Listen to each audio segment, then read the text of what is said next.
बंगोपसागर रे घूर्णिबलय सृष्टि जोगु राज्यर चारिआडे लघुचाप जनित वर्षा सृष्टि होईछि।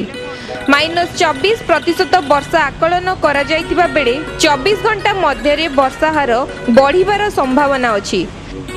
आसंता 23 पर्यंत वर्षा हेबार संभावना थिबा बेले 21-22 रे मुसळ धरणर वर्षा हेबार संभावना अछि बोली पाणीपाग विभाग जना पड़िछि। निमापड़ा 146, टिकाबाली 138, पुरी 133.3% वर्षा हेबा बेले सोनपुर रे 103% वर्षा होईछि। दक्षिण ओडिसा रे मुसळ धरणर वर्षा हेबा बेले उत्तर ओडिसा रे अधिक हेबार संभावना अछि।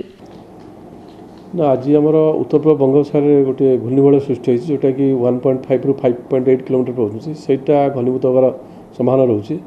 कि छड़ा आम जो मनसून ट्राप कारण ए होल इंडिया रे मनसून कवर करगला से कहूँ एक्सिस ऑफ मनसून ट्राप जोटा मनसून ट्राप जो जाऊँगी समुद्र पतन पर गंगानगर पूर्व केन्द्रीय बंगोपसागर पर्यंत आसी 24 घंटा मध्य अधिक वर्षा हेबार संभावना थिबा जोगु मत्स्यजीवी माननकु समुद्र मध्यकु जीवाकु बारण करा जायछि बोली पाणीपाग विभाग जना पड़िछि।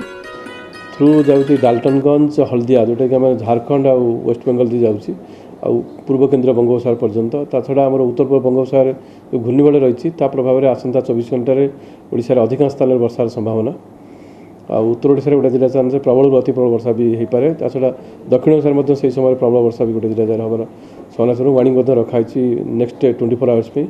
आफ्टर 24 आवर्स वर्षार परिमाण अधिक बढ़िबार संभावना रही विशेषकर उत्तर ओडिशा पटे तापर आभ्यंतर ओडिशा पटे रहिबो। भुवनेश्वर वीडियो जर्नलिस्ट सिद्धेश्वर पंडा सहित तपस्विनी राय पट्टनायक लाइव ओडिशा।